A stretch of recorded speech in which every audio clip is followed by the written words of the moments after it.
Bismillahirrahmanirrahim. Assalamualaikum warahmatullahi wabarakatuh. Alhamdulillahirabbil alamin wa bihi nasta'inu ala umuri dunya waddin.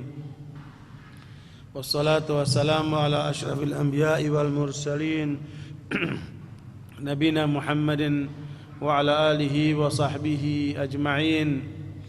يا أيها الذين آمنوا اتقوا الله حق تقاته ولا تموتن إلا وأنتم مسلمون سبحانك لا علم لنا إلا ما علمتنا إنك أنت العليم الحكيم. Amma ba'd, Bapak Ibu jamaah yang mudah-mudahan rahmati oleh Allah Subhanahu wa taala. Pada malam hari ini, malam yang masih dalam malam Ayyamut Tasyriq, malam yang mulia, kita akan mengkaji satu tema penting dalam kehidupan manusia yang terkait dengan hubungan seseorang dengan kedua orang tuanya. Dan itu adalah bagian daripada ketentuan syariat Allah Subhanahu wa taala yang mengatur hubungan horizontal antara manusia dengan manusia yang lainnya setelah seorang hamba ditetapkan untuk taat secara mutlak kepada Allah dan Rasulnya, sebagaimana Allah sebutkan di dalam surat Al-Anfal ayat yang ke-24. A'udzubillahi minasyaitonir rajim. Ya ayyuhalladzina amanu taqullaha ya ayyuhalladzina amanu istajibu lillahi walir rasuli idza da'akum lima yuhyikum wa'lamu anna Allaha yahulu bainal mar'i wa qalbihi wa annahu ilaihi tuhsyarun. Kepada orang-orang beriman, dalam ayat ini diperintahkan untuk memenuhi panggilan Allah dan Rasulnya secara mutlak, sehingga kewajiban kita kepada Allah dan Rasulnya hanya boleh kita menyatakan sami'na wa ata'na. Apa saja yang menjadi ketentuan Allah dan Rasulnya, maka kita harus menerimanya seutuhnya tanpa boleh sedikit pun ada keberatan. Dan ketaatan kita kepada Allah dan Rasulnya bersifat mutlak, sehingga karenanya seluruh ketaatan kepada selain Allah dan Rasulnya bersyarat. Tapi ketika terkait dengan Allah dan Rasulnya bersifat mutlak. Wa ma kana lil mu'minin wala mu'minatin idza qadallahu wa rasuluhu amran an yakuna lahumul khiyaratu min amrihim. Tidak boleh orang mukmin laki maupun perempuan apabila diperintahkan oleh Allah dan Rasulnya mereka milih-milih, karena ketaatannya bersifat mutlak. Barakallahu fikum saudara sekalian. Tetapi terkait dengan pihak lain, apakah itu terkait dengan orang tua atau terkait dengan para pemimpin, ya, atau terkait dengan pihak-pihak lain, maka ketaatannya bersyarat. Karena itu Allah ketika menyebutkan ya ayyuhalladzina amanu atiullaha wa atiur rasul, wahai orang beriman, taatlah kepada Allah, taatlah kepada Rasul, itu mutlak. Ketika menyebutkan wa ulil amri minkum, dan diantaranya kepada ulil amri minkum. Ulil amri minkum ditafsirkan oleh para ulama ada dua pengertiannya. Yang pertama artinya adalah para pemangku kekuasaan, dan yang kedua adalah para ulama. Ya, dua komponen ini kalau kemudian menyuruh kita, mengajak kita, maka kita harus ukur ajakan itu berdasarkan ketentuan syariat Allah dan Rasulnya. Kalau tidak melanggar, kita taati. Dan ketika melanggar, maka tidak boleh kita taati.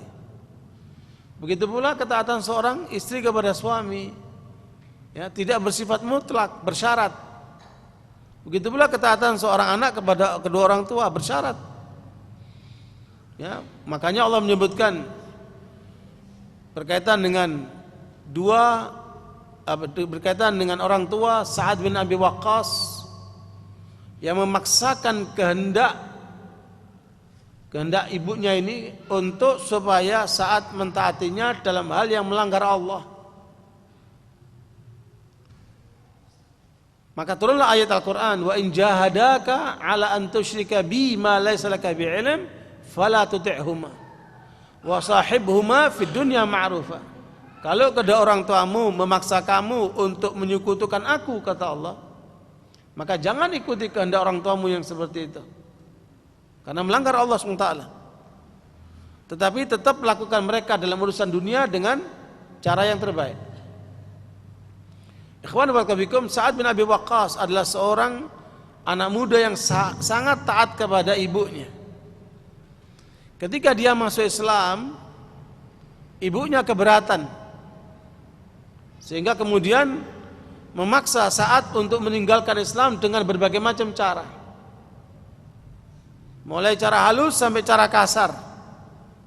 Tetapi Sa'ad bin Abi Waqqas tidak bergeming. Dia tetap menjalankan Islamnya, dia berpegang teguh dengan Islamnya.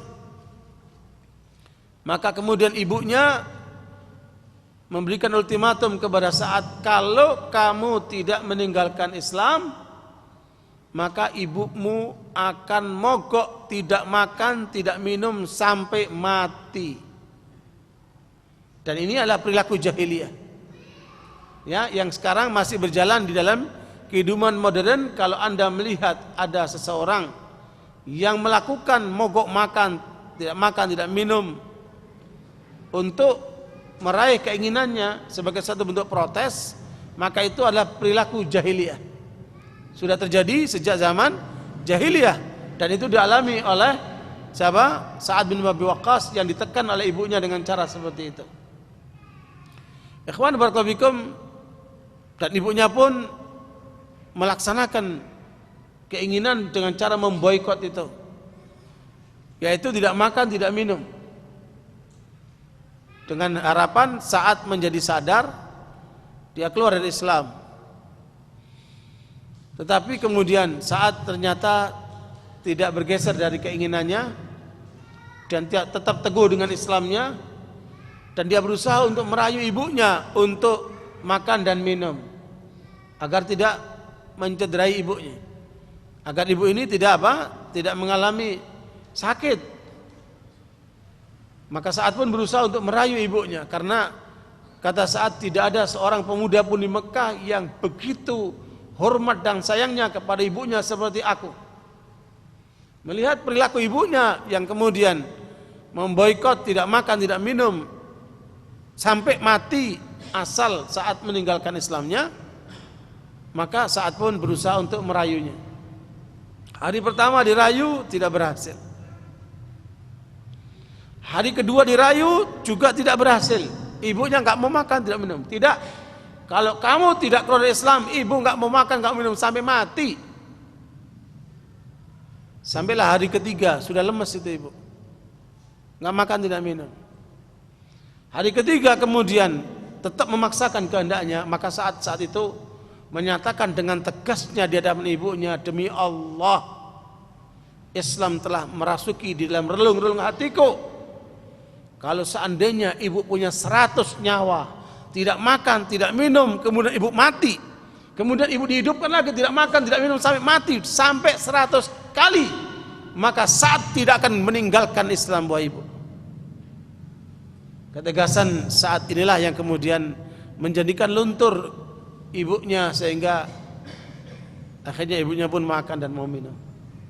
Sudah, itu menjadi pilihan dia. Makanya kalau tidak masalah akidah harus tegar. Tidak ada kemudian kompromi. Karena ini adalah masalah keyakinan. Nah, kehendak orang tua yang menghalangi kita dari Allah tidak boleh kita ikuti. Ini contoh daripada Sa'ad bin Abi Waqqas radhiyallahu anhu. Makanya sekalian, pada malam hari ini kita akan mengkaji satu ayat saja dalam surat Al-Ahqaf ayat 15. Semoga Allah SWT memberikan ilmu kepada kita dan memberikan petunjuknya agar kemudian kita menjalankan ayat ini dengan sebaik-baiknya. A'udzubillahi minasyaitonir rajim. wa wassaynal insana biwalidayhi ihsana hamalathu ummuhu kurha wa wada'athu kurha wa hamluhu wa fisaluhu 30 syahra hatta idza balagha ashuddahu wa balagha 40 sanatan qala rabbi auzi'ni an ashkura ni'mataka allati an'amta alayya wa ala walidayya wa an a'mala salihan tardah wa aslih li fi dhurriyyati inni tubtu ilaika wa inni minal muslimin. Dalam ayat yang ke-15 surat Al-Ahqaf merupakan ketentuan Allah SWT. Bagi yang bawa Quran silakan dibuka Al-Ahqaf ayat 15. Atas dasar ayat ini insyaallah akan kita kaji. Semoga Allah memberikan ilmu kepada kita untuk menjadi apa? Pedoman di dalam hubungan kita dengan orang tua kita.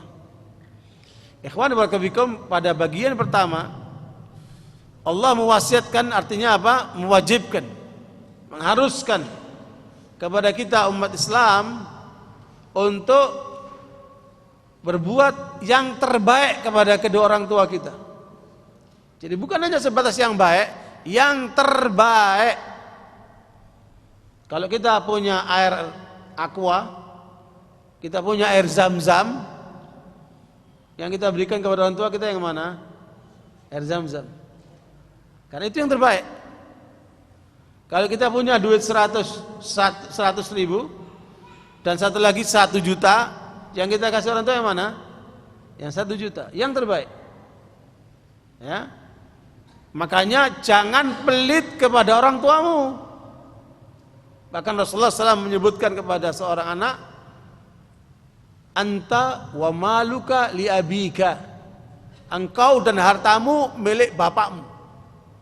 Itu pun bukan berarti bapaknya semena-mena. Ya, datang ke tempat pekerjaan anaknya diambil semua duitnya. Ya, orang bapak juga harus bijak. Tetapi anak pun harus menghormati orang tuanya dengan sikap yang terbaik. Di dalam riwayat Imam Bukhari, Rasulullah SAW ditanya oleh para sahabat, ma ahabbul a'mali ilallah. Apakah amalan yang paling dicintai oleh Allah? Dan ini adalah kebiasaan para sahabat senantiasa menanyakan hal seperti ini. Ya, yang terkait dengan apa yang paling cintai oleh Allah atau apa yang menyebabkan seseorang bisa masuk surga. Ya, semua cara yang bisa diridhai oleh Allah atau bisa menyampaikan seseorang kepada surga, itulah yang paling banyak ditanyakan oleh para sahabat. Karena pikiran mereka itu dari semua yang bisa kita peroleh riwayat-riwayat tentang mereka, pikiran mereka bagaimana mereka selamat dalam hidup ini, bisa diridhai oleh Allah, masuk surga. Itu yang ada dalam benak mereka. Berbeda dengan manusia pada hari ini yang banyak di pikirannya bagaimana kemudian bisa sukses dunianya, bagaimana bisa menyekolahkan anaknya sampai perguruan tinggi, bagaimana bisa usahanya maju. Pikirannya lebih banyak kepada urusan duniawi. Beda. Para sahabat enggak seperti itu. Kalaupun memikirkan urusan-urusan duniawi, tujuannya adalah untuk menghantarkan kepada kehidupan ukhrawi yang benar. Jangan sampai kemudian kita berhasil urusan dunia tapi kemudian gagal urusan akhirat. Rugi betul itu. Ikhwan barakallahu, semakin banyak kekayaan kita, semakin besar beban kita. Dan kalau kemudian tidak terarah untuk mencari ridho Allah, maka kita akan menjadi manusia yang celaka. Beberapa waktu yang lalu umpamanya di Kuwait itu ada seorang saudagar kaya raya. Ketika dia meninggal dunia, ditemukan di dalam rekeningnya ada duit 12 miliar dolar. Bukan 12 miliar rupiah, dolar. Ya, mungkin 120 lebih triliun itu. Dia punya aset di 20 negara, tower ini, tower itu. Ketika meninggal, kekayaan itu jatuh ke tangan orang lain. Tetapi beban kekayaan itu akan ada di pundak dia yang harus mempertanggungjawabkan di hadapan Allah. Dari mana kamu peroleh kekayaan itu? Dan mengapa kamu tidak gunakan untuk taat kepadaku? Ikhwan barakallahu fikum, makanya silakan mencari dunia sebanyak mungkin, tetapi carilah dengan cara yang benar. Dan gunakanlah ketika sudah berhasil untuk tujuan yang benar. Jangan sampai kita salah jalan, menyesal sudah tidak gunanya. Berapa banyak dari mereka yang kemudian berusaha mati-matian mengejar dunianya, sudah dapat kena stroke, habis hartanya untuk membiayai berobatnya dia untuk stroke-nya itu. Begitu pula yang lain-lainnya. Makanya paling enak adalah hidup yang berkah. Ya, kita berusaha maksimal, kemudian kita pasrah sama Allah dan gunakan hasil usaha itu untuk taat sama Allah. Itulah hidup yang berkah. Apabila hidup kita untuk taat kepada Allah SWT. Ikhwan barakallahu fikum. Makanya para sahabat itu orientasinya bagaimana selamat akhiratnya, bukan hanya sebatas bagaimana sukses dunianya. Itulah yang Allah tetapkan kepada kita. Wabtaghi fima ataqallahu daral akhirah wala tansa nasibaka minad dunya.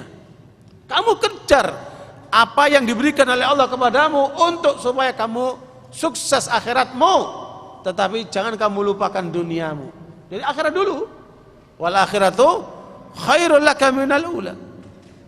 Makanya itulah yang kemudian terekam dalam pikiran para sahabat yang kita bisa baca dari pertanyaan-pertanyaan mereka dan kehidupan mereka. Nah, di antara pertanyaannya adalah apa amalan yang paling dicintai oleh Allah?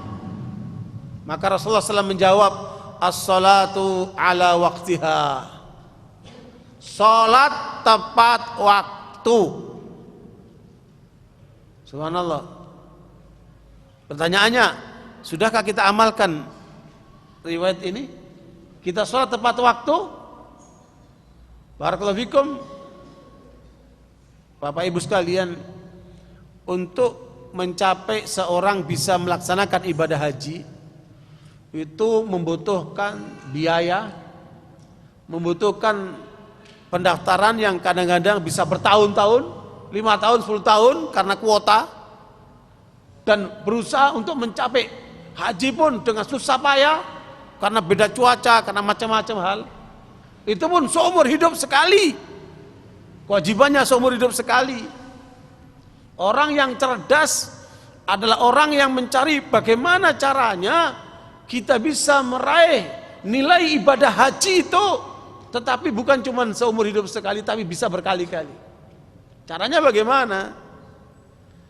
Ya, ternyata Nabi sallallahu alaihi wasallam telah mengajarkan kepada kita banyak cara untuk bisa meraih ibadah haji tanpa harus mengeluarkan biaya besar seperti itu. Tetapi tidak berarti kewajiban hajinya bergugur ya. Tetap bagi yang belum berhaji, kalau mampu wajib berhaji. Mudah-mudahan yang sudah berhaji diterima oleh Allah amalnya menjadi haji yang mabrur, dan yang belum haji dimudahkan oleh Allah untuk bisa meraih ibadah haji yang bisa memperoleh ibadah haji yang mabrur itu. Ikhwan barakallahu fikum, ternyata ya kita temukan sejumlah riwayat seorang yang kemudian sholat berjamaah di masjid, sholat isya berjamaah di masjid, itu pahalanya sama dengan haji. Dan seorang yang sholat subuh berjamaah di masjid, pahalanya sama dengan umrah. Makanya jangan lewatkan itu. Usahakan untuk menjaga 2 waktu sholat ini, sholat isya dan subuh berjamaah di masjid.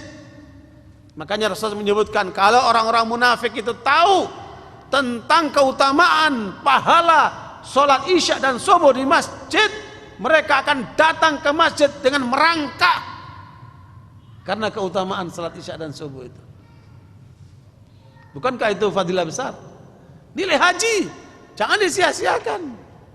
Artinya kalau saja kita melaksanakan sholat berjamaah isya dan subuh, setiap hari kita dapat keutamaan haji dan umrah, menjadi catatan amal soleh kita di sisi Allah SWT. Begitu pula kita temukan riwayat bahwa siapa yang datang ke masjid untuk belajar ilmu dan mengajarkan ilmu, maka orang itu sama dengan pahalanya orang yang berhaji. Luar biasa itu. Kalau mereka tahu yang di luar itu, keutamaan seperti kita datang ke masjid ini untuk belajar dan mengajarkan ilmu din, maka mereka akan datang penuh ini. Tapi banyak dari mereka yang nggak paham. Keutamaan yang sangat besar disia-siakan begitu saja. Maka gunakanlah kesempatan itu untuk meraih keutamaan ini. Ada juga kita temukan riwayat siapa yang kemudian sholat subuh berjamaah, kemudian dia duduk berzikir sampai matahari terbit, kira-kira sekarang jam 6 ya, terlebih. Kemudian dia sholat 2 rakaat awal duha, maka pahalanya sama seperti haji dan umrah, sempurna, sempurna, sempurna. Dan itu keutamaan yang harus kita perhatikan. Menjaga sholat berjamaah. Makanya kalau mau cari menantu, jangan nanya kerjanya apa dulu. Kamu sholat subuhnya di mana? Ya, kamu sholat isyanya di mana? Tanya itu. Kalau mau lihat anaknya, anak bapak ibu, anak yang soleh, lihat waktu sholat subuhnya, bangun tidak dia? Mau lihat suaminya, mau lihat istrinya, lihat ketika adzan subuh itu, bangun tidak dia? Kalau di dalam rumah tangga kita ketika adzan subuh masih ada yang tidur, itu artinya rumah kita banyak setannya itu. Perhatikan itu. Makanya keutamaan sholat berjamaah, terutama sholat isya dan subuh ini menjadi hal yang penting untuk diperhatikan. Saya tertarik dengan kawan saya yang tinggal di luar negeri dia. Pada saat anaknya menikah, dia nggak bisa hadir. Pas dia pulang, waktu adzan subuh dia ke masjid. Dekat rumahnya, dilihat menantunya nggak ada. Sepulang dari masjid dipanggil menantunya. Kamu tadi sholat subuhnya di mana? Di kamar bah sama istri. Ya, sama anaknya maksudnya. Kata bapak ini, saya malu punya menantu seperti kamu tidak sholat subuh di masjid. Saya menyesal, bukan saya menyesal punya menantu seperti kamu tidak sholat subuh di masjid. Itu pernyataan bapak ini. Besoknya menantu ini sudah di masjid. Ya, subhanallah. Makanya saudara sekalian, ukurlah pasangan kita, saudara kita, suami atau istri kita dengan ukuran sholat subuh itu. Insya Allah rumah tangga yang penduduknya di dalamnya sholat subuh berjamaah tepat waktu, maka itu akan menjadi rumah tangga yang berkah. Ikhwan barakallahu fikum, inilah yang ditanyakan oleh para sahabat, apa amalan yang paling cinta oleh Allah? As-salatu ala waktiha, salat tepat waktu. Thumma ay, kemudian apa lagi? Rasul menjawab birrul walidain, ya, bakti kepada kedua orang tua. Birrul walidain. Baru yang ketiga, thumma ay, kemudian apa lagi? Al jihadu fi sabilillah, jihad di jalan Allah.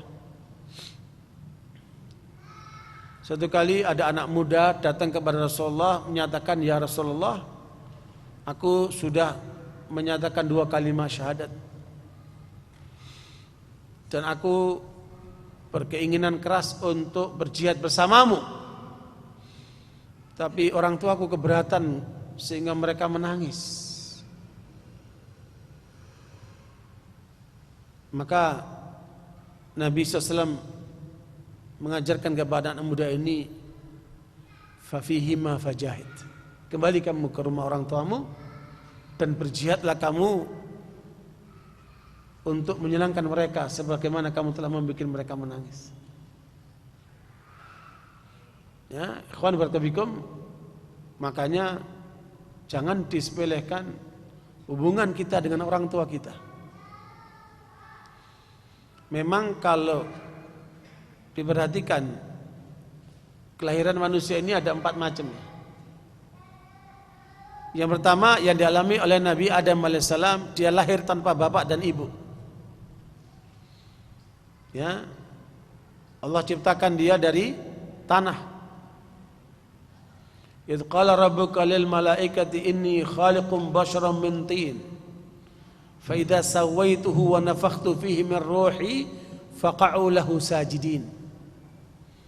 Ingatlah ketika Allah berfirman kepada para malaikat, aku ciptakan manusia yang berasal dari tanah. Apabila aku sempurnakan ciptaannya, aku tiupkan ke dalamnya ruhku, sehingga aku perintahkan seluruh malaikat bersujud kepadanya. Makanya kita berasal dari Nabi Adam, dan Nabi Adam berasal dari tanah, kata Nabi. Innakum min Adam wa Adam min turab. Akramukum indallahi atqakum. Dan itu disampaikan Nabi dalam Hajjatul Wada. Kalian berasal dari Adam dan Adam berasal dari tanah. Sesungguhnya yang paling mulia di antara kalian adalah yang paling bertakwa di sisi Allah Subhanahu wa taala. Inilah pola Allah menciptakan manusia tanpa bapak dan ibu. Atas kebesaran Allah lahirlah Nabi Adam alaihissalam ke dunia. Dalam kehidupan. Sebelum diturunkan ke dunia. Kemudian dari Nabi Adam lah, dari tulang rusuk Nabi Adam diciptakan istrinya. Dan itu sesuai dengan firman Allah di awal surat An-Nisa. Ya ayyuhan nasu taqu rabbakumul ladzi khalaqakum min nafsin wahidah wa khalaqa minha zawjaha. Nabi menafsirkan wa khalaqa minha zawjaha, Allah menciptakan pasangannya dari tulang rusuk Nabi Adam alaihissalam. Anak saya yang kuliah jurusan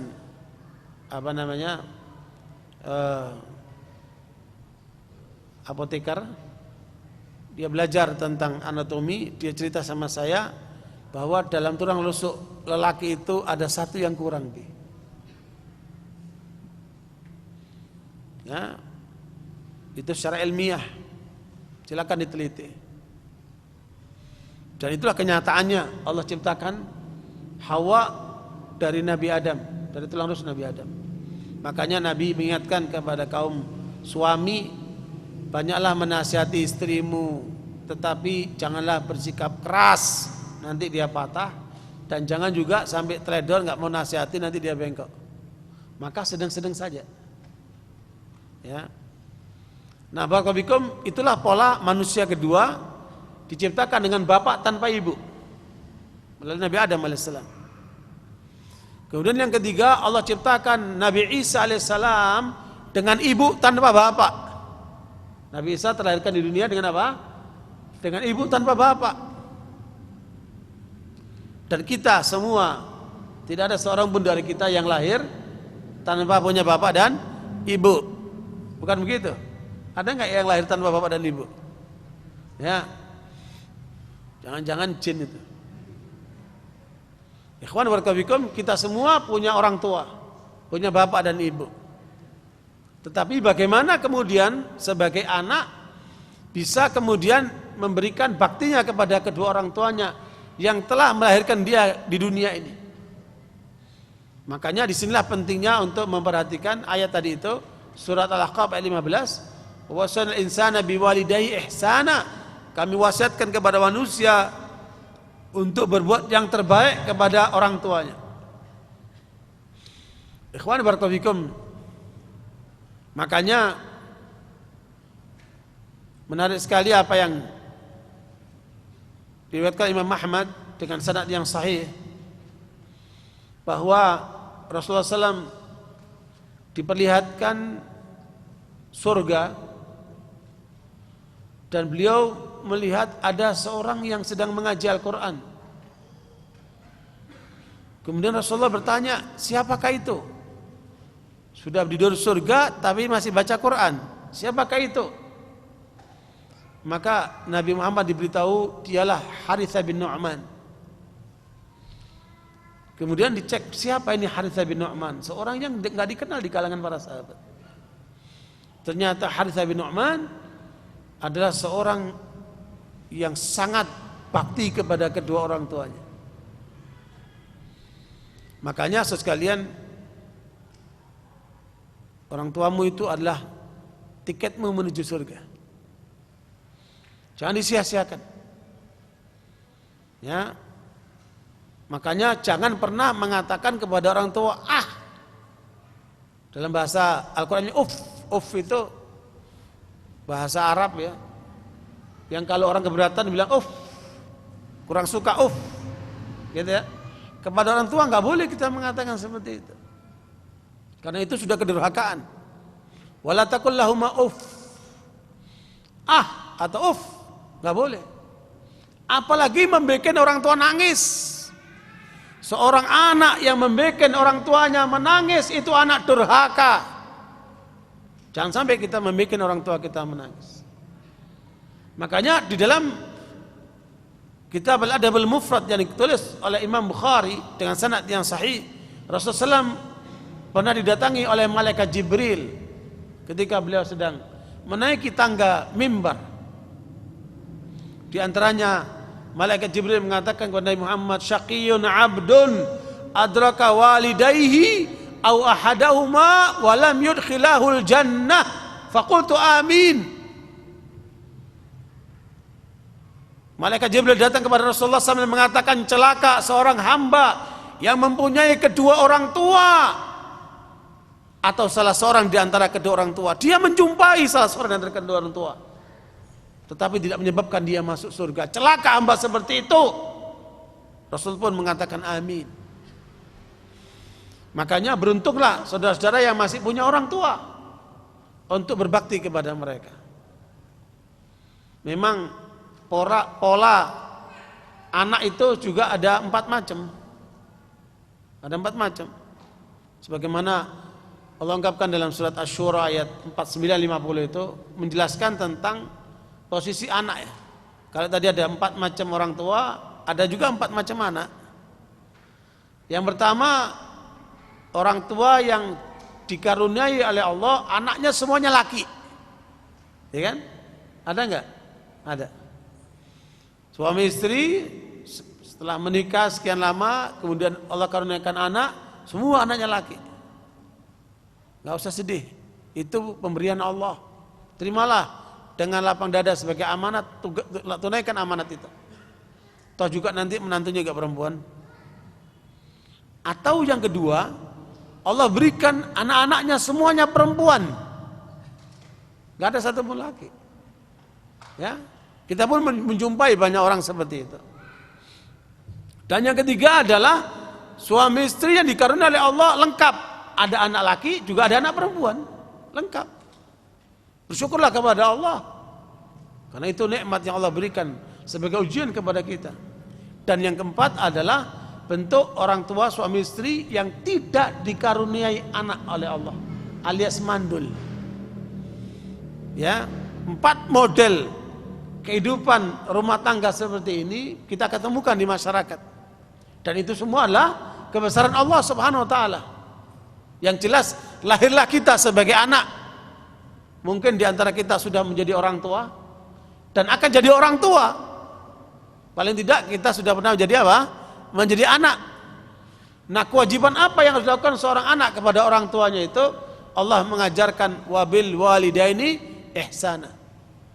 Berbuatlah yang terbaik kepada orang tuamu. Imam Muslim membawakan riwayat yang menarik sekali tentang pernyataan Rasulullah di hadapan para sahabat, yang beliau mengatakan kepada para sahabat, nanti akan datang kepada kalian seorang berasal dari Yaman yang bernama Uwais Al-Qarni. Kalau kalian berjumpa dengan dia, maka mintalah doa kepadanya, karena orang ini doanya akan selalu diterima oleh Allah, karena dia sangat bakti kepada ibunya. Itu kelebihan Uwais Al-Qarni. Nabi tidak pernah ketemu dengan Uwais. Uwais pun belum berkesempatan belajar ketemu sama Nabi, karena ketika dia ingin menjumpai Nabi, terhalang oleh ibunya yang sakit-sakitan, akhirnya dirawat sama dia. Ketika beliau datang ke Madinah, Rasulullah sudah wafat. Ya, Dari mana ini? Itulah mukjizat. Ya, mukjizat yang Allah berikan kepada Muhammad. Tidak pernah ketemu sama Uwais, tapi tahu bagaimana keadaan Uwais.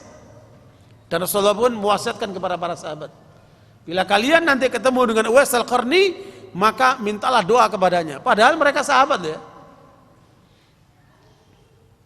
Pada masa Rasulullah SAW wafat, Uwais belum datang ke Madinah. Pada saat pemerintahan Abu Bakar As-Siddiq radhiyallahu anhu juga belum datang. Setelah 2 tahun lebih Abu Bakar Siddiq memimpin, juga belum datang. Pada masa pemerintahan Umar bin Khattab, setiap kali ada rombongan dari Madinah datang, selalu ditanya, adakah di antara rombongan seorang bernama Uwais Al-Qarni? Sampailah pada saatnya Umar menemukan orang yang dimaksud. Kemudian Umar menjumpai Uwais Al-Qarni sambil mengatakan, kami diwasiatkan oleh Rasulullah bila berjumpa dengan engkau wahai Uwais, supaya engkau mendoakan kami. Kata Uwais, siapa saya? Antum ini sahabat, saya bukan orang apa-apa. Doalah engkau, aku akan aminkan, kata Uwais. Tidak, kata Umar, ini adalah wasiat Rasulullah supaya kamu mendoakan kami. Akhirnya pun Uwais hanya mengangkat tangan untuk mendoakan. Kemudian Umar bertanya kepada Uwais, mau kemana kamu setelah ini? Kata Uwais, aku akan menuju Irak. Apakah perlu, kata Belice, untuk gubernur Irak untuk membantu kamu atau apa? Kata Uwais, saya enggak perlu itu. Pergilah Uwais ke Irak, dan setiap kali ada rombongan dari Irak ditanyakan oleh Umar, bagaimana tentang Uwais? Ada yang kenal, ada yang enggak kenal. Dan rata-rata banyak kan tidak kenal. Makanya orang soleh itu idza ja'a lam yu'raf wa idza dhahaba lam yuftaqad. Orang soleh itu kalau datang orang enggak tahu kalau dia orang soleh, kalaupun dia pergi orang pun tidak kehilangan. Jadi memang tidak pantas orang soleh itu menonjol-nonjolkan dirinya sebagai orang soleh. Justru sebaiknya orang soleh itu menyembunyikan kesolehannya, seperti yang dialami oleh Uwais Al-Qarni. Yang penting adalah amalnya di sisi Allah itu bernilai. Makanya ada ungkapan para ulama yang mengatakan, lebih baik Anda di dunia tidak dikenal oleh penduduk dunia, tapi dikenal oleh penduduk langit, daripada Anda dikenal di penduduk dunia, tidak dikenal di penduduk langit. Ya, bisa jadi seorang berpakaian-pakaian yang indah di dunia tetapi tidak dikenal di penduduk langit. Bisa jadi seseorang menggunakan pakaian-pakaian yang kumuh, kumal, tetapi dia dikenal di penduduk langit. Ya, subhanallah. Makanya sekalian, bagaimana kita meraih kesalehan seperti itu? Di antaranya Allah mengajarkan kepada kita melalui berbakti kepada kedua orang tua. Dan banyak orang tidak tahu hubungan kita dengan orang tua itu. Banyak orang tidak tahu apa yang sudah kita lakukan kepada orang tua. Banyak orang tidak tahu, hanya kita sendiri masing-masing yang tahu. Makanya evaluasi apa yang sudah kita berikan kepada orang tua kita itu. Ikhwan barakallahu fikum. Makanya ketentuan daripada birrul walidain ini, paling tidak dalam sejumlah riwayat disebutkan ada beberapa keuntungan. Ya, kalau sampai kita bisa menyenangkan hati orang tua kita, menunaikan hak-hak orang tua kita, ya, memuliakan orang tua kita, kemudian sampailah orang tua kita meninggal dalam keadaan ridho kepada kita, beruntunglah anak yang seperti itu. Karena bakti seorang anak kepada orang tua, keuntungannya satu, menghapuskan dosa. Apa? Menghapuskan dosa. Di dalam riwayat Imam Ahmad dan At-Tirmidzi dengan sanad yang sahih, an Ibnu Umar radhiyallahu anhu anna rajulan ata an-nabiy sallallahu alaihi wasallam faqala ya Rasulullah inni asabtu dhanban 'azima fa hal li taubah?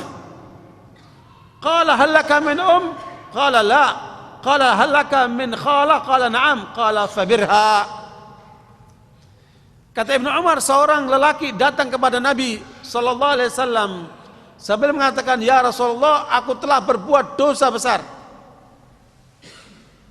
Maka adakah jalan untuk aku bertobat?" Kemudian Rasulullah bertanya kepada orang itu, "Apakah kamu masih punya ibu?" Maka orang itu mengatakan tidak, sudah meninggal. Maka Rasulullah bertanya, "Apakah kamu punya tante, saudara ibumu?" Maka orang itu mengatakan, "Iya." Maka berbuat baiklah kepada tantemu itu. Dan ini dipraktekkan oleh Ibnu Abbas radhiyallahu anhu.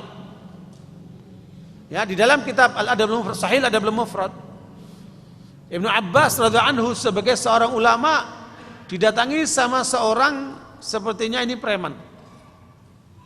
Kenapa saya katakan preman? Tega sekali membunuh dia. Ya, anak muda ini melamar seorang perempuan untuk diberi suntik sebagai istri, tetapi perempuan ini menolak. Ketika ditolak permintaannya, si lelaki ini marah, tapi dia pendam. Mengapa ini perempuan menolak saya? Datanglah laki yang kedua meminta perempuan ini, dan dia pun setuju menerima permintaan lelaki ini. Laki yang pertama naik pitam dia. Kemudian dibunuhlah perempuan ini sama dia, biar dua-duanya nggak dapat. Ini kalau nggak berlaku preman nggak mungkin kan? Maka saya bilang preman ini. Ya, dibunuhlah perempuan ini supaya dua-duanya nggak dapat. Setelah dia membunuh, dia menyesal.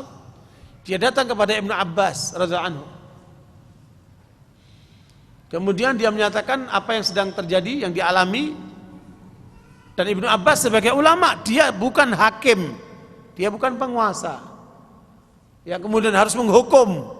Perhatikan ini, beda ya, antara ulama dan hakim beda. Ulama itu hanya menjelaskan, ya, pelaksananya adalah hakim. Sehingga Ibnu Abbas tidak bisa kemudian, wah kamu harus dibunuh kisos, karena kamu telah membunuh harus dibunuh.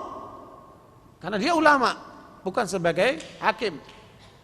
Maka Ibnu Abbas radhiyallahu anhu kemudian bertanya kepada lelaki ini, "Apakah ibumu masih hidup?" Seperti pertanyaan Rasulullah ini. "Apakah ibumu masih hidup?" Maka anak muda mengatakan, "Tidak, sudah meninggal dunia." "Kalau begitu, pergilah kamu ke daerah fulan, di sana orang-orang saleh, dan bertobatlah kepada Allah, hiduplah dengan mereka untuk senantiasa berbuat baik di tempat itu." Ikhwan barakallahu fikum, muridnya Ibnu Abbas bertanya kepada Ibnu Abbas, "Wahai Imam, mengapa ketika anak muda itu berbuat sesuatu yang kategori dosa besar, kok engkau menanyakan ibunya?" Kata Ibnu Abbas, "Tidak ada yang aku dapatkan penghapus dosa yang lebih hebat daripada bakti seorang anak kepada ibunya." Ya, bagaimana Rasulullah bertanya kepada orang itu, "Apakah ibu masih hidup?" Ibnu Abbas pun bertanya seperti itu. Makanya sekalian, bakti kita kepada orang tua apa? Menghapuskan dosa. Ya, dari riwayat ini bisa kita ambil kesimpulan apa? Bakti kita kepada orang tua bisa menghapuskan apa? Dosa. Itu bagi anak. Bagi orang tua apa? Bagi orang tua apa? Abu Hurairah meriwayatkan tentang penduduk surga yang Rasulullah sampaikan, dia berada di satu posisi, tiba-tiba derajatnya dinaikkan di surga itu. Dia bertanya kepada Allah, "Ya Allah, ada apa kok aku dinaikkan derajatku di surga ini?"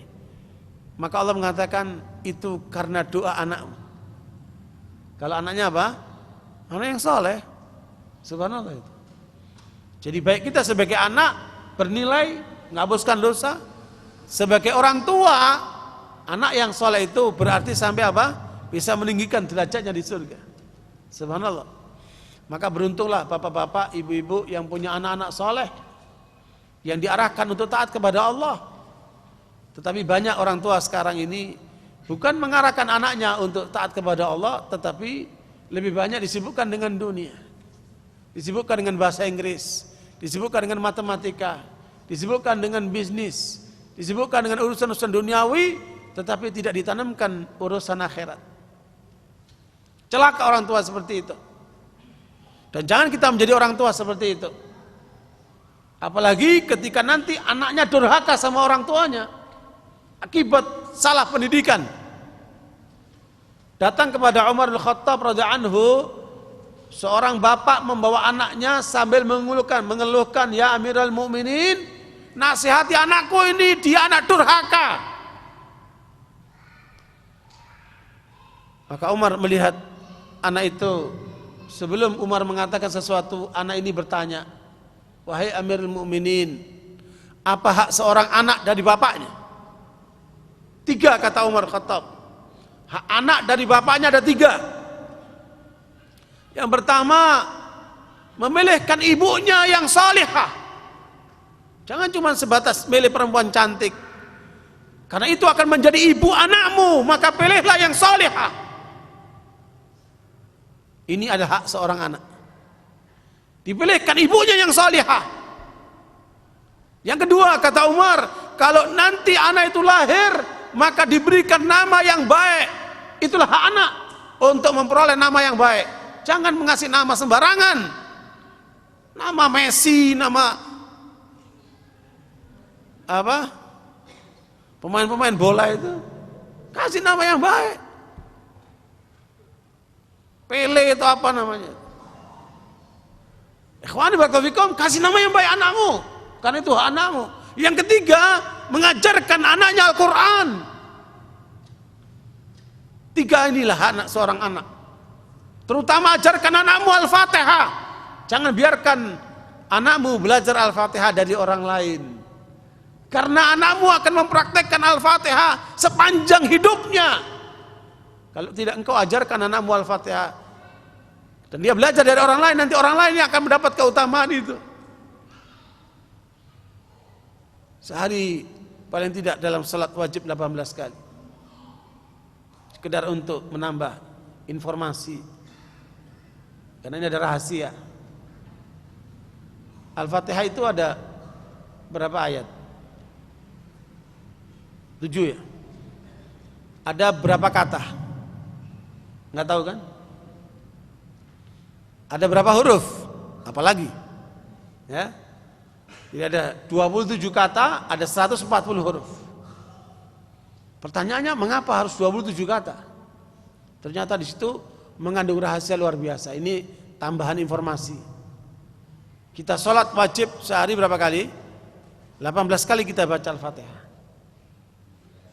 17 kali baca Al-Fatihah. Ditambah dengan yang diajarkan oleh Rasulullah 12 rakaat sunnah rawatib. 2 rakaat sebelum subuh, ya, 4 rakaat sebelum duhur, 2 rakaat setelah duhur, 2 rakaat setelah maghrib, dan 2 rakaat setelah isya. Berapa? 12 tambah 17 berapa? 29. Maka maknanya kalau kita dalam sehari sholat wajib ditambah dengan 12 rakaat sholat sunnah, maka kita bisa memenuhi kebutuhan jiwa kita karena membaca Al-Fatihah 29 kali. Praktekin itu biar terpenuhi kebutuhan jiwa kita itu sekalian. Kembali kepada masalah anak yang durhaka kepada orang tuanya ini. Maka ketika Umar menjelaskan 3 hak anak dari orang tua, yaitu nama memilihkan ibu yang salihah, nama anak yang baik, dan mengajarkan Al-Quran, maka anak itu mengatakan kepada Amirul Mukminin Umar Khattab, wahai Amirul Mukminin, demi Allah saya tidak mendapatkan 3-tiganya dari bapakku ini. Dia pilihkan ibuku seorang budak, dan ketika aku lahir aku dikasih nama Jo'el. Jo'el itu artinya kumbang. Kumbang itu kan binatang yang makan kotoran. Namanya apa? Jo'el. Aku dikasih nama Jo'el. Dan selama aku hidup tidak pernah diajarkan Al-Quran oleh bapakku ini. Maka Umar Khattab radhiyallahu anhu kemudian menoleh kepada bapaknya sambil mengatakan, jangan salahkan anakmu. karena kamu telah menanamkan kedurhakaan kepada anakmu. Seringkali orang tua itu hanya nuntut anaknya. So sekalian, kalau ada anakmu yang nakal, anakmu tidak pernah salah. Yang salah orang tuanya, karena mendidiknya salah. Bisa jadi orang tuanya telah mendidik benar dalam rumah tangganya, dalam rumahnya, tetapi ketika dia bergaul di masyarakatnya nggak ada kontrol. Ketika dia sekolah di kelas-kelas di sekolahannya nggak ada kontrol. Kemudian dia mengadopsi perilaku-perilaku buruk dari teman-temannya, kebawalah itu, sehingga kemudian jadilah anak kita anak yang nakal. Jangan salahkan anakmu. Anak tidak pernah salah karena dia ada lembaran putih, saudara sekalian. Makanya para ulama membuat kesimpulan, dan mudah-mudahan ini dicatat oleh kita dengan tinta emas. Ya, apa kata mereka kesimpulannya? Bahwa sebesar apa baktimu kepada orang tuamu, sebesar itulah bakti anakmu kepadamu. Sebesar apa baktimu kepada orang tuamu, sebesar itulah bakti anakmu kepadamu. Makanya ketika Rasulullah bertanya kepada para sahabat, ya, tahukah kalian siapakah yang disebut dengan orang yang mandul? Mereka mengatakan orang mandul yang gak punya anak. Kata Rasulullah, bukan. Orang yang mandul itu orang yang diberikan oleh Allah anak banyak tapi tidak bisa mendidiknya dengan benar, dengan baik. Itu orang mandul tuh. Anaknya banyak tapi gak keurus. Anaknya banyak tapi gak bisa dididik dengan benar. Maka rugilah orang tua seperti itu. Ikhwani barakallahu fikum, paling tidak apakah kita sebagai anak atau sebagai orang tua, maka perlu mengambil pelajaran ini. Tunaikan hak anak-anakmu supaya nanti anak-anakmu menunaikan hakmu. Ya. Ikhwan barakallahu fikum, ini yang pertama. Jadi keutamaan bakti kepada orang tua menghapuskan dosa. Yang kedua, istijabatud doa. Dapat mengabulkan doa. Seperti cerita tentang 3 orang yang masuk dalam gua kemudian tertutup batu. Salah seorangnya mengatakan, ya Allah, aku telah berbuat baik, berbakti kepada orang tuaku sehingga aku bawakan susu, tetapi waktu aku datang orang tuaku sudah tidur. Anak-anakku menangis minta susu itu tapi aku tidak berikan. Sampai bangun orang tuaku itu, kemudian baru aku berikan kepadanya. Kalau baktiku ini kepadanya sebagai amal soleh, maka bukakan batu ini ya Allah. Ya, dan terbukalah batu itu. Ini namanya apa? Tawasul dengan amal soleh. Apa? Tawasul dengan amal soleh. Ya, karena baktinya seorang anak kepada orang tuanya. Ini adalah keutamaan daripada bakti kepada kedua orang tua. Kemudian yang ketiga, yaitu bertambahnya berkah umur. Ya, bertambahnya berkah umur. Dalam riwayat Imam Ahmad dengan sanad yang hasan, an Anas radhiyallahu anhu qala Rasulullah sallallahu man sarrahu an yamudda lahu fi umri wa yuzadu lahu fi rizqi falyabur walidayhi wal yasir rahimah. Dari Anas radhiyallahu anhu bahwa Rasulullah SAW bersabda, barang siapa yang senang umurnya panjang, rezekinya mudah, maka hendaknya dia berbakti pada kedua orang tuanya dan menyambung silaturahmi keluarganya. Ya. Ini menunjukkan bahwa nilai bakti seorang anak kepada orang tua akan memudahkan umur, menjadikan rezeki gampang, ya, dan hidupnya penuh dengan berkah. Yang keempat, mengantarkan ke dalam surga. Tadi sudah kita bicarakan, namun ada riwayat dari Aisyah radhiyallahu anha yang tadi cerita siapa? Harithah bin Nu'man. Ya, Rasulullah ditunjukkan Harithah bin Nu'man dalam surga. Kenapa?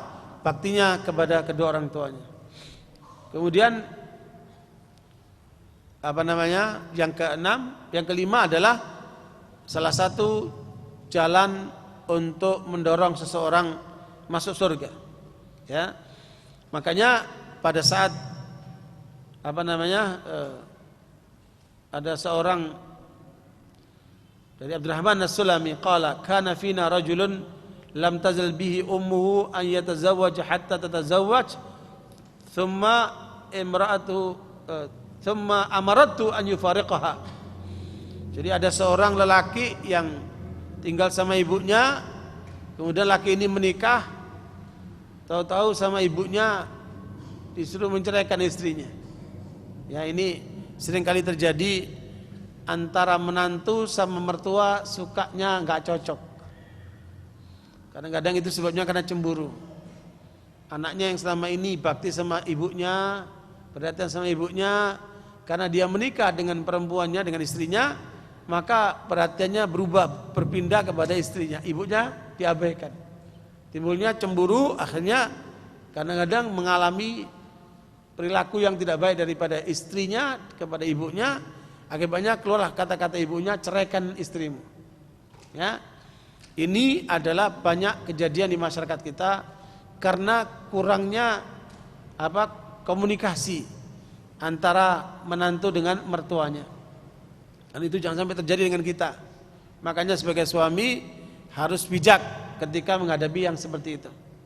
Ya, saya punya kawan mengalami hal seperti itu. Ibunya saya mengatakan, jangan kamu anggap aku ibumu kalau kamu masih memperistrikan istrimu itu. Nah, itu berat sekali. Nah, karena peristiwa ini, orang ini mencari sahabat untuk bertanya. Ya, maka datanglah orang ini kepada Abi Darda di wilayah Syam. Syam ini kalau dulu wilayahnya meliputi Syria, Palestina, Lebanon dan Yordan. Itu namanya apa? Wilayah Syam. Orang ini datang mencari sahabat Abu Darda sampailah ke Syam. Karena Abu Darda termasuk ulama dari kalangan sahabat Ansar. Ya. Makanya para ulama mengatakan apabila kalian ingin mengambil ilmunya para sahabat, maka ambillah ilmunya Abdullah bin Mas'ud, Umar bin Khattab dan Ali bin Abi Thalib dari kalangan muhajirin. Kalau kalian ambil ilmunya tiga sahabat ini, mewakili ilmunya semua muhajirin. Ya.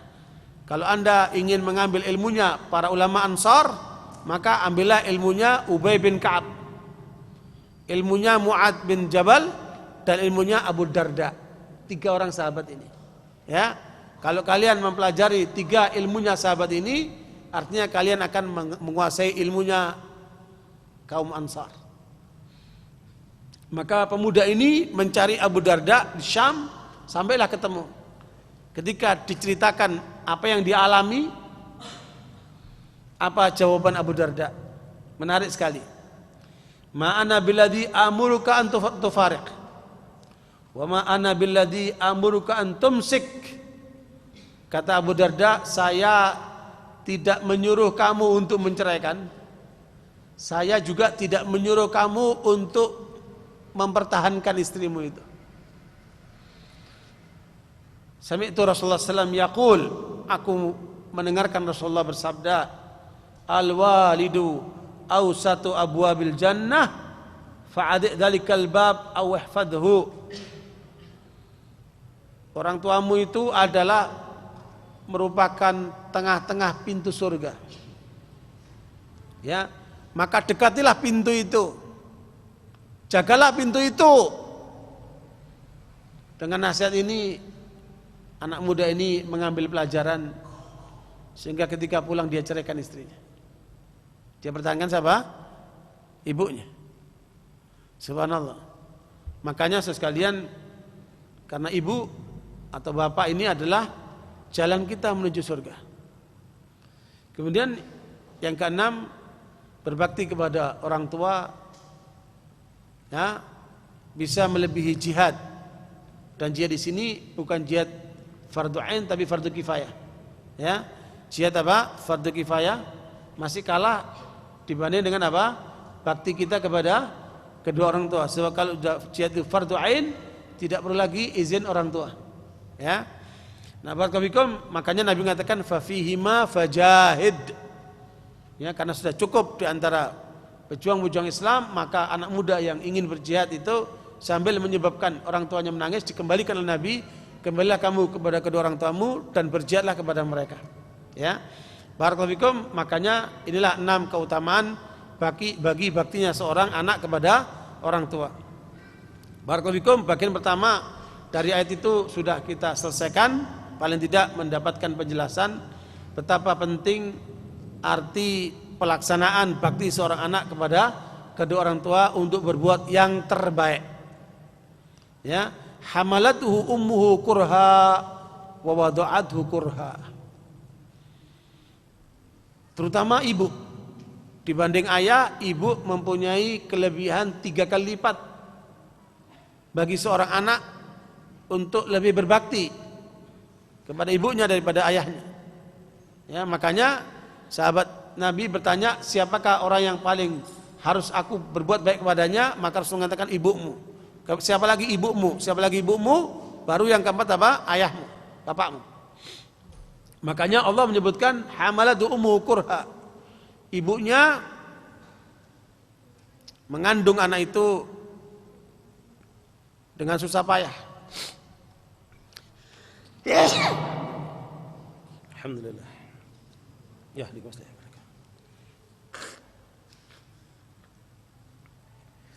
Afan, tadi mau berangkat kena flu. Insyaallah jadi rahmat buat kita. Ikhwan barakallahu fikum. Jadi apa? Ibunya mengandung anaknya dengan penuh susah payah. Lihatlah kebahagiaan suami istri ketika mereka menjadi pengantin baru. Ya, luar biasa.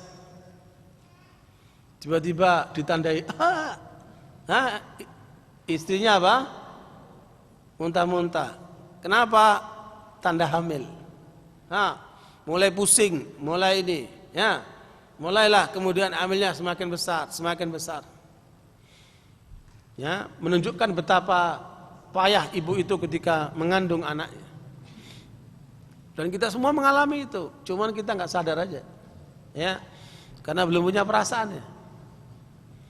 Nah, barakallahu fikum, makanya Allah ingatkan kepada kita, hamalatu ummu kurha wa wada'athu kurha. Begitu susah ibumu mengandung kau. Bahkan ayat lain mengatakan wahnan ala wahnin. Ya, susah di atas susah. Wa hamluhu wa fisaluhu 30 syahra.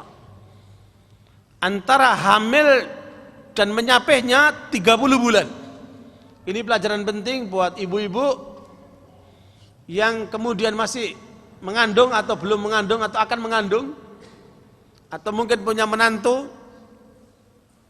Memperhatikan ayat ini penting sekali supaya anak itu tumbuh utuh, bahwa antara hamil, menyusui sampai menyapai Allah sebutkan 30 syahra, 30 bulan. Kalau batas minimal seorang ibu hamil mengandung sampai melahirkan 6 bulan, rata-rata berapa? 9 bulan. Maknanya kalau seorang ibu dia mengandung anaknya 6 bulan terus lahir, maka ibu ini harus menyusui anaknya berapa bulan? 24 bulan. Supaya menjadi apa? 30 bulan. Jadi Allah menyebutkan paling bagusnya seorang anak disusui sampai disapai, mulai hamil sampai disusui dan disapai mencapai berapa? 30 bulan. Makanya kalau kehamilannya itu 9 bulan lahir, maka hendaknya ibu itu menyusui anaknya 21 bulan. Jelas Bu ya? Makanya ibu yang menyusui anaknya kurang dari itu berarti akan menyebabkan anaknya tidak tumbuh sehat. Bahkan ada ibu-ibu yang zalim menahan air susunya untuk tidak diberikan kepada anaknya dengan alasan supaya tetap awet muda. Zalim ibu yang seperti itu. Ya, berikan hak anakmu, engkau susui mereka sampai antara kehamilan dan menyusui 30 bulan. Itu ayatnya. Al-Ahqaf ayat berapa? 15. Hatta idza balagha asyuddahu, sampai anak itu mencapai umur baligh. Perempuan ditandai dengan mens, lelaki ditandai dengan mimpi atau umur 15 tahun, umur baligh. Jadi selama anak itu belum baligh, kalau anak itu berbuat baik, keuntungannya buat orang tuanya. Dan anak itu pun tidak tercatat dosa pada dirinya karena dia masih belum baligh. Hatta idza balagha asyuddahu wa balagha arba'ina sanah. Ketika anak itu tumbuh sampai baligh, sampai mencapai 40 tahun. Inilah yang disebut dengan masa muda. Ya, masa muda itu bukan diukur dengan rambutnya hitam semuanya. Meskipun umur 50 tahun, ya, bukan dilihat karena giginya belum tanggal. Ya. Masa muda itu diukur oleh Allah dengan ukuran umur. Bila orang itu berumur dari mulai baligh sampai 40 tahun, itulah disebut dengan masa muda. Itu ayatnya. Hatta idza balagha arba'ina sanah, kalau sudah mencapai umur 40 tahun, perhatikan. Bukan berarti yang belum umur 40 tahun boleh hura-hura. Tetapi umur 40 tahun adalah umur yang menentukan. Makanya para nabi dan rasul kebanyakan diangkat oleh Allah menjadi nabi dan rasul umur berapa? 40 tahun. Ibnu Qayyim rahimahullah membagi umur menjadi 4 macam. Mulai anak lahir sampai umur baligh. Inilah macam pertama. Umur pertama. Dari mulai baligh sampai umur 40 tahun, itulah model kedua. Umur kedua. Yaitu umur muda ini. Dari 40 tahun sampai 60 tahun, itulah tahapan ketiga, umur manusia. Dan dari 60 tahun ke atas, itulah tahapan yang keempat. Nah, penentu manusia lampu kuning itu ketika umur 40 tahun. Jangan sampai ketika seorang 40 tahun masih melanggar Allah, masih hidupnya enggak terarah, masih jauh dari masjid. Coba, berapa banyak orang yang mengejar rizki Allah, ya, gunung-gunung, di lembah-lembah, di lautan, di hutan, di pertanian, di peternakan, di pasar-pasar. Mereka mengejar rizki Allah, tetapi mereka melupakan masjid, ya, tempat untuk beribadah kepada Allah yang memberikan rezeki itu. Dia lupa dengan pemberi rezeki. Dia kejar rezekinya, tapi dia lupa kepada pemberi rezeki. Nasallallahu afiyah. Jangan kalian lakukan itu kalau sudah sampai umur 40 tahun. Hati-hati. Makanya dalam kaidah itu disebutkan man syabba ala syai'in syabba alaih. Ketika orang itu sebelum umur 40 tahun terbiasa dengan suatu perilaku, dan itu akan berlanjut ketika umur perilakunya 40 tahun ke atas. Makanya yang paling bagus adalah polanya ketika muda, bawalah dirimu dalam ketaatan. Ketika umur 40 tahun, tingkatkan ketaatanmu, karena itu adalah saat yang sangat menentukan. Ketika sudah umur 40 tahun, dia mengatakan, Rabbi auzi'ni an ashkura ni'mataka allati an'amta alayya. Ya Allah, karuniakan kepadaku rasa syukur atas nikmat yang Kau telah berikan kepada kami. Wa ala walidayya, dan rasa syukur yang Kau telah berikan kepada orang tua kami. Ya. Jadi sekalian, kalau sudah umur 40 tahun harus banyak bersyukur atas karunia Allah yang diberikan kepada kita yang sangat banyak itu, yang tidak bisa kita menghitungnya saking banyaknya. Kemudian banyaklah bersyukur. Dan bersyukur di sini adalah berarti meyakini semua nikmat berasal dari Allah. Wa ma bikum min ni'matin faminallah. Semua nikmat yang kamu peroleh berasal dari Allah. Maka syukurlah nikmat itu dengan mengucapkan alhamdulillah, dan sekaligus gunakan nikmat itu untuk taat kepada Allah. Walamma balagha ashuddahu wa balagha 40 sanatan qala rabbi auzi'ni an ashkura ni'mataka allati an'amta 'alayya wa 'ala walidayya. Dan juga jangan lupa doakan untuk kedua orang tuamu. Makanya sekalian tanamkan kepada anak-anakmu supaya mereka terbiasa mendoakan orang tuanya. Seperti ayat ini. Ketika nanti umur 40 tahun dia akan meningkatkan doa-doanya untuk orang tuanya. Mungkin orang tuanya sudah mendahuluinya. Makanya jangan pernah berhenti untuk berbakti kepada orang tuamu meskipun orang tuamu sudah meninggalkan dunia. Maka baktilah kepada mereka dengan bersedekah untuk mereka, dengan menghajikan mereka, dengan beramal-amal saleh yang kemudian kita peruntukkan untuk orang tua kita itu. 3 riwayat dalam Bukhari yang kemudian dibenarkan kita selain doa adalah menghajikan, mensedekahkan, dan mempuasakan nazar. Kalau ada orang tua kita meninggal masih punya puasa nazar, kita gantikan. Atau orang tua kita masih punya utang, bayarkan utang. Orang tua kita yang belum haji, hajikan dia. Yang penting kita udah haji duluan, baru ngajikan orang tuanya. Kalau punya rezeki, sedekahlah untuk orang tua yang sudah meninggal. Sampai itu. Karena itu riwayatnya sahih. Ikhwan barakallahu fikum, maka jangan lupa untuk berbuat baik kepada orang tua. Wa an a'mala salihan tardah, ya Allah jadikan ketika umur 40 tahun ke depan ini selalu kita berada dalam amal-amal saleh yang Engkau ridhoi. Wa aslih li fi dzurriyyati, sekaligus jangan lupa kamu doakan keturunanmu.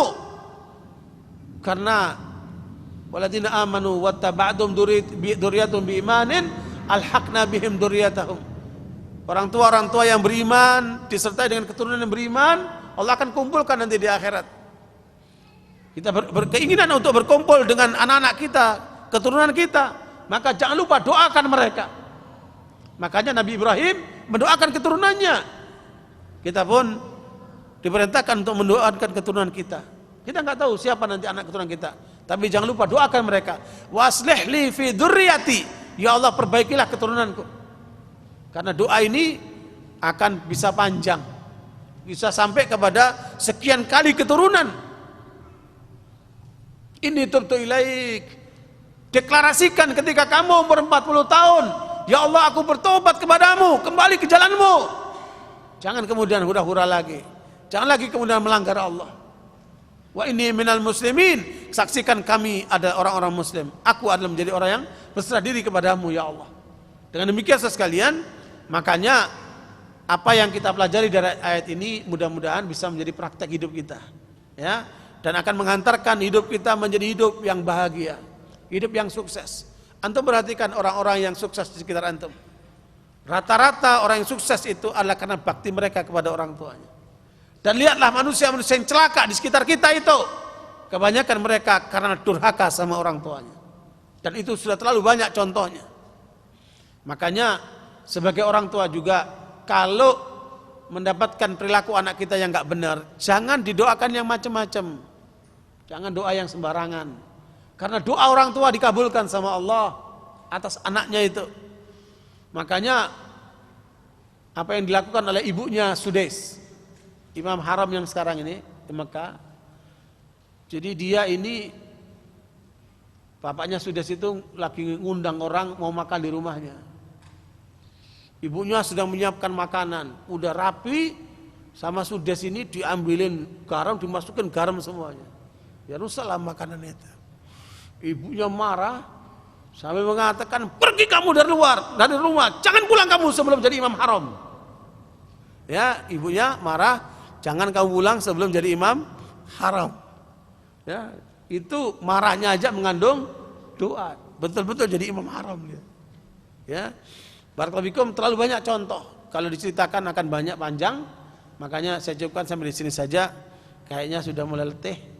Ya, barakallahu fikum, berjalan saya juga ke Jakarta masih panjang. Mudah-mudahan apa yang kita pelajari bermanfaat buat kita sekalian. Barakallahu fikum, mohon maaf atas kekurangannya. Ada pertanyaan sebelum ditutup? Ya? Ya, kalau ngerti ada yang mau nanya, silakan. Iya Pak, silakan. Itu Bapak yang kacamata.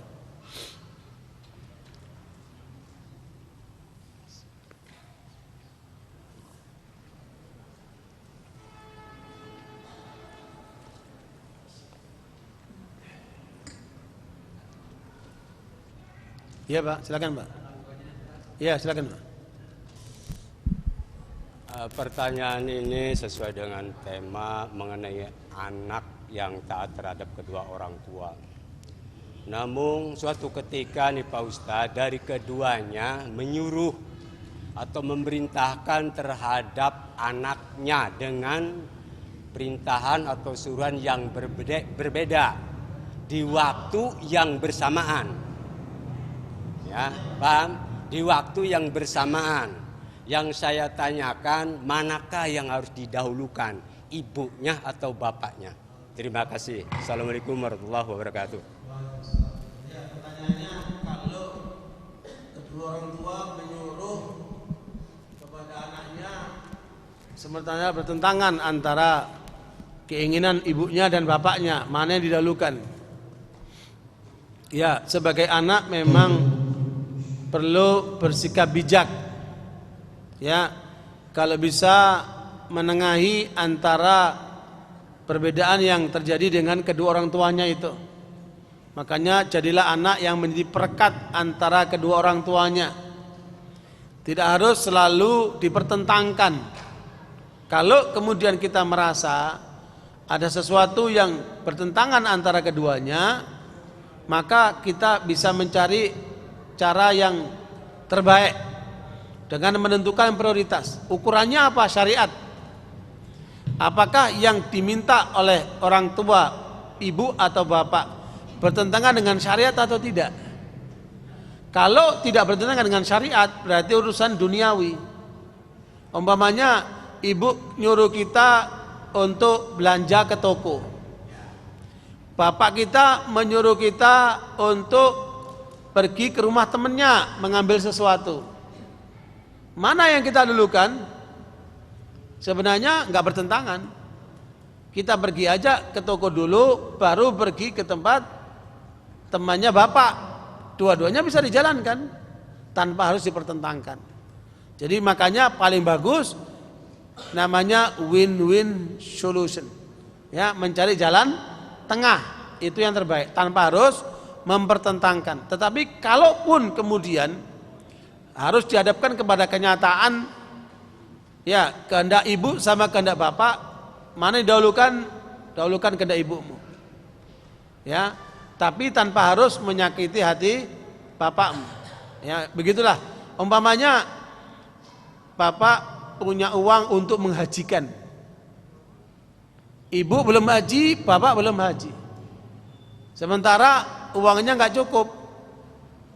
Ya, uangnya nggak cukup. Siapa yang harus didulukan? Ya, kita mengatakan dulukan ibumu, tapi dengan menyampaikan kepada bapaknya supaya tidak kesel bapaknya. Kita lagi ngumpulkan lagi Pak untuk bapak ikut. Atau kemudian bapak ibu mau bareng-bareng saja, berarti waktunya harus ditunda.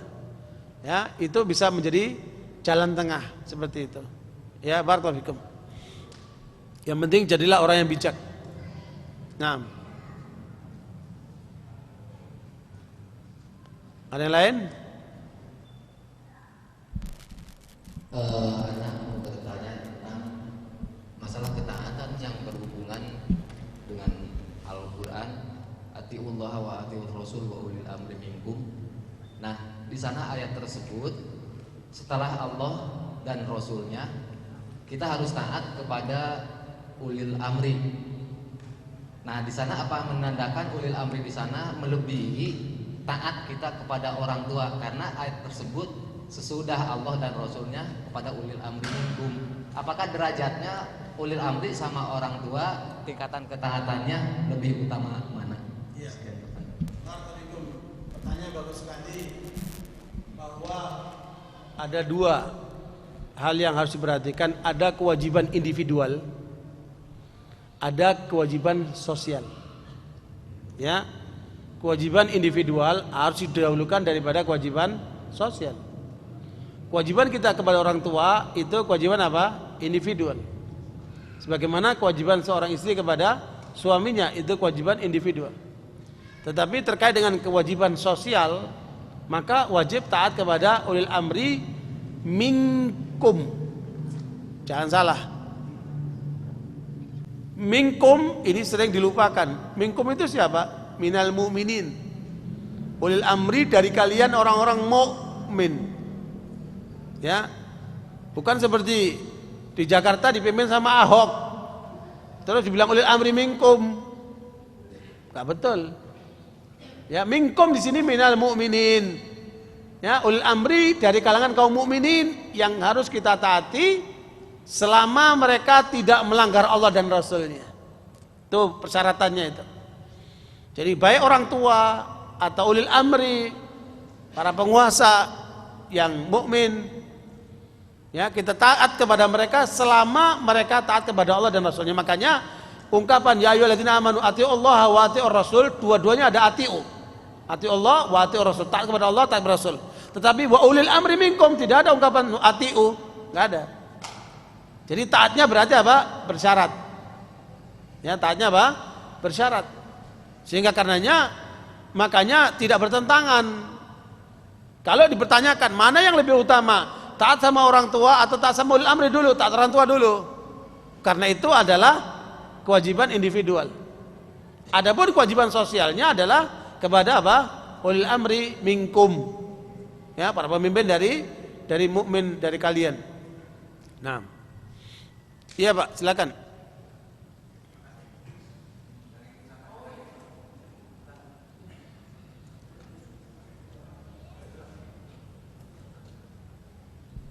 Yang ingin saya tanyakan dari tadi diceritakan bakti taat kepada orang tua tentunya dengan anak dan tentunya anak kandung.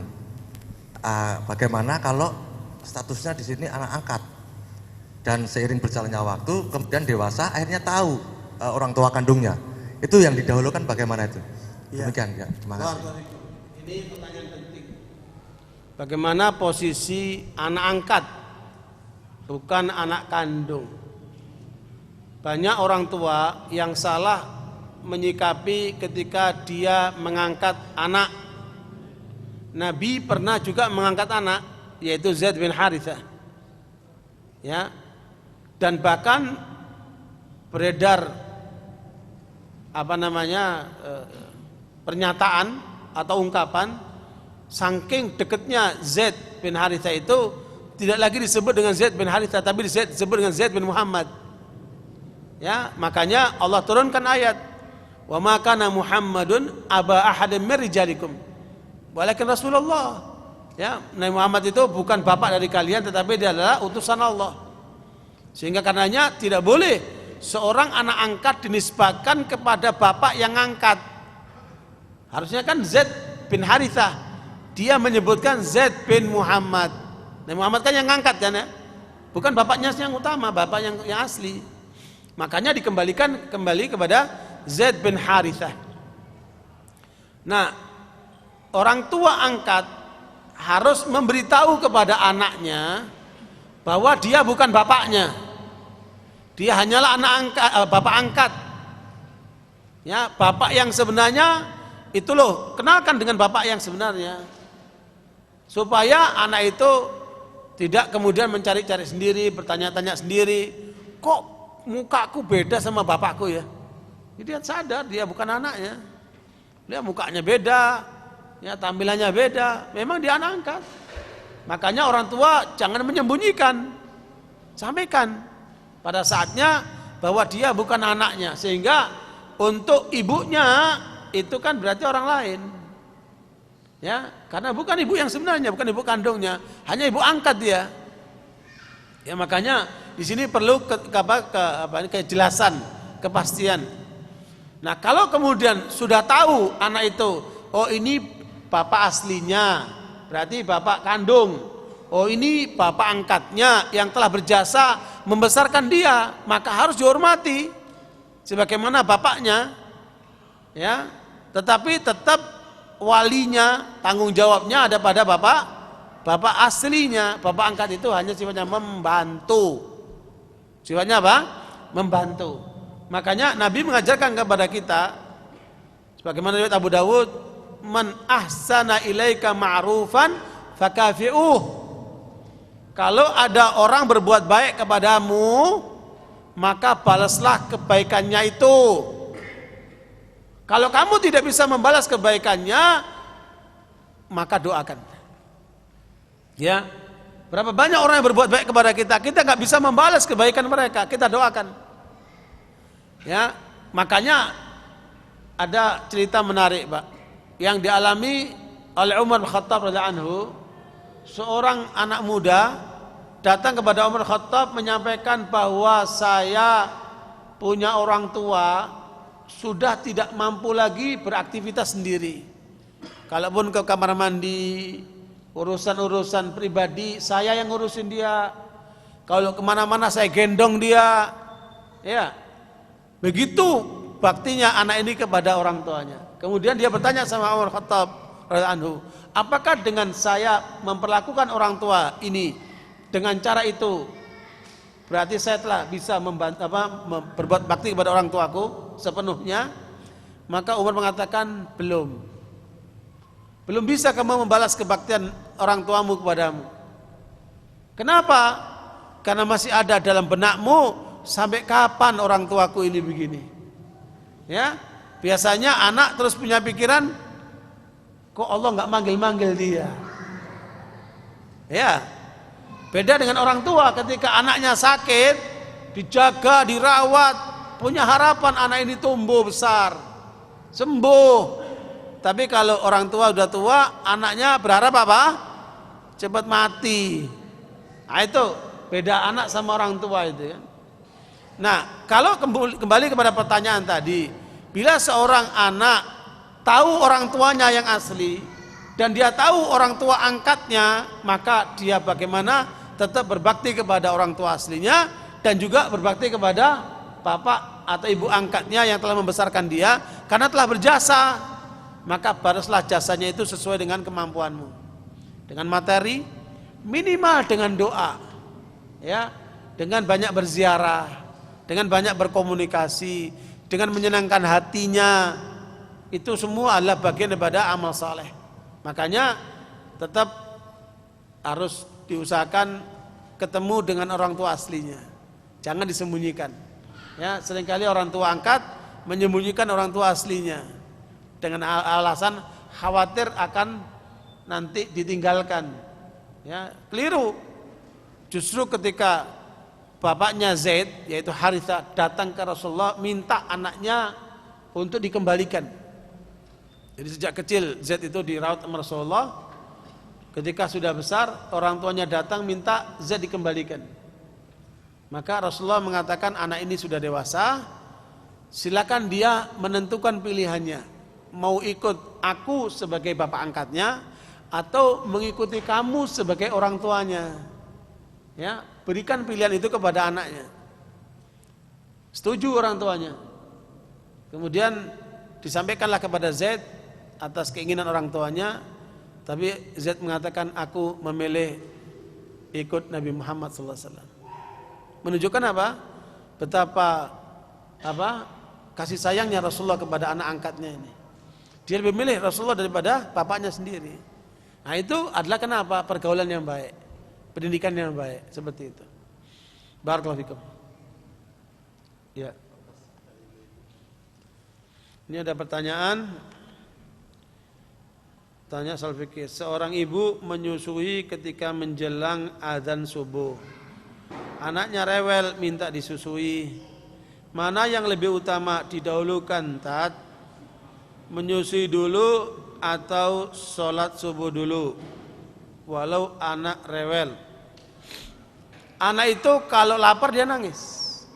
Ya, kalau anak itu butuh kasih sayang ibunya, dia nangis. Kalau anak itu digigit nyamuk, dia nangis. Ya, bagaimana dulukan? Dulukan nyusui anakmu. Ya, susukan anakmu sampai dia puas, baru sholat. Ya, sebab kalau kemudian ibu ini mengambil keputusan sholat tetap sholat, anaknya tetap rewel, nggak khusyuk, akan terganggu oleh tangisan anaknya. Makanya ketika Rasulullah SAW sholat, di belakang itu ada ibu yang anaknya menangis. Ya, apa yang dilakukan Rasulullah? Sholatnya dipercepat dengan membaca surat yang pendek. Itu cara bijak Rasulullah SAW. Jangan kayak imam-imam sekarang udah tahu ada ibu anaknya nangis malah bacanya panjang banget tuh imam. Ya. Berarti itu imam kurang fikihnya itu. Ya. Justru Rasulullah salatnya mengambil ayat yang pendek untuk menyegerakan supaya ibu itu menyusui anaknya atau mengurusi anaknya. Ya. Nah, barakallahu juga begitu bapak-bapak kalau bawa anaknya ke masjid, jangan bawa anak-anak yang di bawah umur 7 tahun. Ya, karena anak itu masih belum bisa terkendali. Ya. Makanya Rasulullah ngajarkan alimu auladakum wa hum abna'u sab'in wadribuhum wa hum abna'u ashrin. Ajarkan anakmu salat ketika umur 7 tahun, karena 7 tahun udah mumayyiz, udah bisa diajak ngomong, udah bisa diatur. Tapi kalau sebelum itu ya main terus, dia ganggu orang sholat tuh. Ya, makanya Nabi caranya membawa anak yang kecil itu kenapa digendong? Supaya nggak ganggu orang lain, digendong. Waktu sujud ditaruh, waktu rukuk ditaruh, waktu sujud ditaruh, nanti digendong lagi. Jadi dalam sholat itu beliau menggendong, nggak masalah. Ibu-ibu juga begitu. Kalau anaknya rewel, ya udah disusi masih rewel, ibu bawa sambil sholat, gendong anaknya nggak apa-apa. Ya. Sambil sholat ibu gendong anaknya. Waktu ibu rukuk, ibu taruh. Waktu sujud ibu taruh. Waktu berdiri angkat lagi, gendong lagi. Gak masalah. Karena praktek Rasulullah ketika beliau sholat menggendong Umamah, cucu Rasulullah, begitu juga polanya. Ya. Jadi alhasil diutamakan untuk menenangkan anaknya dulu supaya sholat kita juga lebih khusyuk. Saya kira untuk memberi susu anaknya itu kan nggak terlalu lama. Ya. Yang lama ini bapaknya nih Bu. Ya, makanya barakallahu fikum, yang penting ibu-ibu dorong bapaknya supaya ke masjid. Ya, supaya ke masjid. Jangan biarkan bapak atau suami kita sholat di rumah. Ya, karena keberkahan bapak apabila sholat di masjid. Dan kemudian bapak-bapak yang punya anak umur 7 tahun ke atas, laki-laki, bawalah ke masjid, biasakan mereka ke masjid. Karena itu akan mendidik mereka suka dengan masjid, cinta kepada masjid. Karena itu akan membentuk kepribadian anak itu, ya. Dan subhanallah, kalau sampai kita membiasakan anak ke masjid, maka sungguh itu adalah satu pola pendidikan yang luar biasa. Akan membiasakan anak itu cinta masjid. Dan nanti akan beruntung bapaknya sendiri ketika anak itu suka ke masjid, ya. Subhanallah, di Riyadh itu ada anak kelas 3 SD itu senantiasa sholat di masjid, terutama subuh dan isya. Kalau waktu sekolah kan sholat di sekolahnya, ya. Itu anak ini begitu rajinnya, seringkali waktu sholat subuh dia udah datang, marbotnya belum datang. Ya, diketok-ketok, "Wahai Pak, bangun Pak, buka masjidnya." Ya. Ini anak karena apa? Tahu keutamaan salat subuh. Dan orang tuanya juga biasa membawa ke masjid ketika salat subuh. Jadi seringkali dia malah mendahului marbotnya untuk azan subuh itu. Terakhir, karena seringkali marbotnya terlambat, dia serahkan kunci sama, "Nak, udah kamu aja pegang kuncinya, saya kalah sama kamu." Ya. Jadi si marbot menyerahkan kunci sama anak itu kalau udah waktu subuh itu. Subhanallah itu. Makanya Bapak Ibu sekalian, bagaimana pengaruh sholat terhadap kehidupan seseorang itu penting sekali diperhatikan. Kalau ada orang yang koruptor padahal dia sholat, itu pasti sholatnya nggak beres. Kalau ada pedagang yang suka nipu, pembohong, padahal dia sholat, pasti sholatnya nggak beres. Kalau ada suami yang suka mukul istrinya, ya kemudian memperlakukan anaknya dengan perilaku seperti binatang, itu pasti orang itu sholatnya nggak beres. Ya, semua perilaku yang nggak benar di masyarakat itu kita bisa ukur dari sholatnya. Makanya jaga sholat-sholatmu itu. Allah katakan hafidhu ala salawati was salatil wusta wa qumu lillahi qanitin. Jaga sholat-sholatmu itu. Ya, karena itu akan menjadi apa? Menjadi apa? Ukuran daripada kesalehanmu. Nah, barakallahu fikum. Karenanya saudara sekalian, biasakan sholat tepat waktu, dan bapak-bapak, orang laki-laki sholat di masjid, ibu-ibu sholat di rumah. Kalaupun ibu ingin sholat di masjid, maka jangan dilarang selama tidak mengandung fitnah. Ya. Dan betapa beruntungnya suami istri yang kemudian hidupnya penuh dengan ketaatan. Makanya jangan berharap akan dapat sakinah mawaddah warahmah kalau sholatnya disepelehkan. Ya, ukuran sakinah mawaddah dan rahmah, perhatikan sholatnya dulu, karena itu hak Allah SWT. Ya, sehingga kita bisa berharap untuk mendapatkan rumah tangga yang sakinah mawaddah warahmah. Barangkali itu saudara sekalian pertemuan kita pada malam hari ini. Semoga apa yang kita pelajari bermanfaat buat kita sekalian. Aqulu qouli hadza wa astaghfiru li wa lakum. Wa sallallahu alaihi wasallam Muhammad alhamdulillah amin. Subhanakallahumma bihamdika asyhadu an la ilaha illa anta astaghfiruka wa atubu ilaik. Walhamdulillah wassalamu alaikum warahmatullahi wabarakatuh.